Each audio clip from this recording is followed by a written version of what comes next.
Our definition of a beach house has changed in recent times, and for Albert Moe of Architects EAT, a brief from a trusted client enabled him to create something unique. Clients said, I've got a block of land in Flinders. Yep. What did you imagine? I know the family quite well, and I know that they are not into camping. So my first thought is I want to give them, something permanent, but yet, give them some sort of, I call it a permanent camping. So the idea of a pyramid come about, is this giant tent on top of them, and that's where it all started. How did they react to this idea? They didn't, question really that much, but they would rather, ask me things like how practical they are, how do I, how would I feel inside, this structure, and so yeah, I was thankful for that.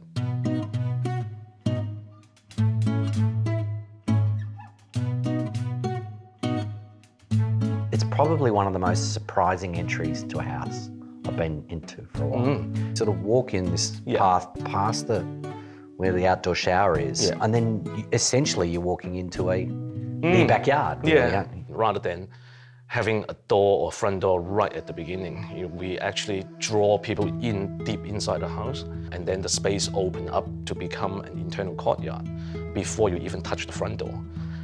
And get all the benefits, and friends and families will all gather in this place. They'll have their fire going on, people, kids, and everyone running in and out of the space. It's beautiful. How did they respond to the idea of the blockwork? I must say initially there was some resistance because they were always associated as a hard surface, and I think I have to convince them that it's not just the surface itself, it's it's the feeling that you get from the block. They are actually quite soft, in the sense that it's a direct relationship, that when you touch it as well as when you live in it. It's not just about how you perceive them.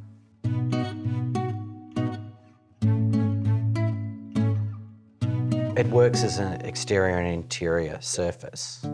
I think that is one of the attractive or the appeal of the blockworks, is because you can use them both inside and out. They are a really robust material. I chose them because of that. From the beginning of the design journey, where I actually want to design something that lasts, something that is permanent. This building or this house is designed for 100 years. There's a surprising use of pavers. So the paver itself is the Barrow Hamlet pavers. We have used it both, on the floor as well as on the wall as well. We love the fact that it has a really earthy tone, so we have brought it from the outside to the inside. So the outdoor in the garden, we have used them as pavers, and inside we brought them in so that you get that continuation of the outside into the house. On the walls, we have used them, as dividing wall. We have used them on the vanity. We have used them in the kitchen. I think, it's about how do we actually key in all the elements together to feel like a cohesive project. We love to think that, we think of material as, something that we can use them creatively, suddenly become a patterns, and that patterns is beautiful because you don't see them every day, and it's a surprising, surprise element, and yeah, it works quite well.